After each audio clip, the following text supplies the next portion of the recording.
Hey everyone, and welcome back. Today, we're exploring a pretty massive paradigm-shifting evolution and how we actually understand human society. For the longest time, early social scientists tried to study humans the exact same way a physicist studies atoms, or, a chemist studies reactions. They were hunting for cold, hard statistics and perfectly predictable laws. But here's the thing, humans aren't atoms. We have thoughts, we have beliefs, and absolutely, most importantly, we assign meaning to the things we do. So today's explainer is all about how sociology completely shifted its focus from measuring objective behavior from the outside to really grasping subjective human meaning from the inside. Okay, let's take a quick look at our roadmap for this explainer. We're going to hit 1. The problem with positivism. 2. Understanding from the inside. 3. The hermeneutic circle. 4. Navigating the life world. 5. Life as a stage. And finally, 6. Thick description of culture. And honestly, if you're wondering why this matters right now, just take a look at the GATE 2026 syllabus. You'll see Mead, Schutz, Garfinkel, Goffman, and Gertz officially grouped together under hermeneutic interpretive traditions. These exact theorists are literally the ultimate foundation for understanding how humans construct social reality. Mastering this progression, it pretty much means mastering the core of modern social science. All right, diving right into Section 1, the problem with positivism, measuring versus meaning. Let's talk about the absolute wall early sociologists hit when they tried to treat human behavior like a natural science. It's a deceptively simple question, right? Why do people act the way they do? Well, think about a purely physical action, like someone raising their hand. If you only measure the physical movement objectively from the outside, it's just an arm going up in the air. But to a human being, raising a hand could mean a frantic bid at an auction or, a friendly wave to a neighbor across the street. The physical action is identical, but the meaning is entirely different. So, you can really see the contrast here. On one side, we have the old positivist method, trying to measure objective behavior totally from the outside. But as we just saw with the raised hand, pure objectivity fails because people inherently interpret actions through their own biases. On the other side is the revolutionary interpretive approach. This argues that reality isn't just sitting out there waiting to be measured, it's actively constructed by people. To truly understand society, we have to grasp that subjective meaning from the inside. Which brings us to Section 2, Understanding from the Inside, with Max Weber. He's the pioneering German sociologist who basically handed us the primary tool to solve this exact measurement problem. And the absolute core of that toolkit is this concept, Verstehen. It roughly translates to understanding. But Weber wasn't just talking about taking a wild guess or feeling sympathy for someone. Not at all. Verstehen is a rigorous, disciplined, scientific method. It's the active attempt to see the world entirely through the actor's perspective to uncover the subjective motivations driving what they do. Weber actually believed this subjective understanding is a massive advantage social science has over natural science, and we'd be crazy not to use it.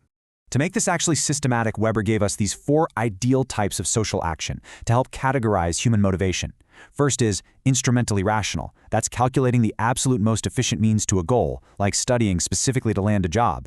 Second is value rational, acting based on a strict moral or religious code, regardless of what the outcome is, kind of like an activist protesting against discrimination. Third is effectual. These are your purely emotional, impulsive actions, like a player just losing their temper mid-game. And finally, traditional, doing something simply because it's a habit or customary. Now, in the real world, actions are usually a messy mix of these, but these categories give us a solid scientific baseline to interpret meaning. Okay, moving to Section 3, the hermeneutic circle, how we interpret. Because sure, we know we must interpret meaning to understand society, but how exactly do we pull that off without getting hopelessly lost in our own biases? That brings us to the hermeneutic circle. It's essentially this continuous, iterative loop of interpretation. Step 1. We have to acknowledge our pre-understanding, or our horizon. We literally can't escape our prior knowledge and biases, so we have to be actively aware of them. Step 2, we encounter new information, or what theorists like to call alterity, a kind of otherness that challenges our current views. And Step 3, we revise our understanding. Our initial assumptions crash into new data, forcing us to constantly update how we see both the specific parts and the broader whole. It's just a constant back-and-forth dialogue. Which naturally leads us to Section 4, Navigating the Life World with Alfred Schutz. Now that we've got the hermeneutic circle down for how to interpret, we turn to Schutz to figure out what we are actually interpreting in our day-to-day existence. Schutz was a key developer of phenomenological sociology, and he focused heavily on what he termed the life world. So the life world is that foundational, everyday environment we take totally for granted while just navigating our lives. It's the background hum of lived experiences that acts as our point of reference to make sense of literally everything else. It's the unquestioned, everyday reality of our routines. But he didn't stop at just the individual bubble. He paired the life world with this vital concept, intersubjectivity. He brilliantly pointed out that we don't live in isolation. We are constantly exchanging meanings with other people, negotiating the content of our interactions, and through that shared exchange, we literally construct our social reality. Basically, our private life worlds overlap to build one shared, intersubjective world. All right, Section 5, Life as a Stage, featuring Goffman and Garfinkel. Zooming in closely on those individual intersubjective interactions, this section explores how everyday life is quite literally a theatrical performance. Just look at this fantastic concept from Erving Goffman on the screen. He argued that no matter what our actual internal mental state is, we are constantly putting on a show for an audience to achieve our goals. He actually uses the example of a doctor giving a patient a placebo. The doctor knows full well it's biologically useless, right? But they put on the performance of medical treatment because the patient demands it. The persona exists totally independently of the actor's actual faith in the performance. Goffman famously called this approach dramaturgy. He viewed social identity not as some fixed internal trait, but as something established through a theatrical front. This front acts as a vehicle of standardization. It establishes the proper setting, the right appearance, the correct manner, so that everyone else knows exactly how to understand and interact with us. To really map this out, Goffman splits our social spaces into regions. You've got the front stage, where we project our official, idealized stance to the audience. Then you have the backstage. That's where the audience isn't allowed, the formal impression gets completely dropped, and a much more truthful, relaxed performance happens. Navigating between these two requires intense impression management, meaning carefully controlling the information we give off to convince the audience we actually belong in our role. I mean, think about it for a second. Think about your own polished front-stage professional ideal versus your relaxed backstage reality at home, and just how incredibly hard you work at impression management to keep those two worlds totally separate. Then Harold Garfinkel comes along and pushes this idea even further with ethnomethodology. He wanted to make the routine, invisible production of social order entirely visible. And how did he do it? Through these things called breaching experiments. He would literally have his students go out and intentionally break unwritten social rules, like acting like a polite stranger in their own parents' house.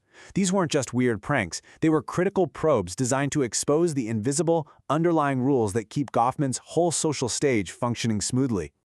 Finally, Section 6, Thick Description of Culture with Clifford Geertz. For our final lens shift, we're zooming way out from the individual stage and the daily life world, straight into the massive, deep layers of overarching culture. So earlier anthropologists, like E.B. Tyler, they defined culture as this complex whole, basically saying culture was, well, everything. But Geertz realized that if culture means absolutely everything, it effectively explains nothing.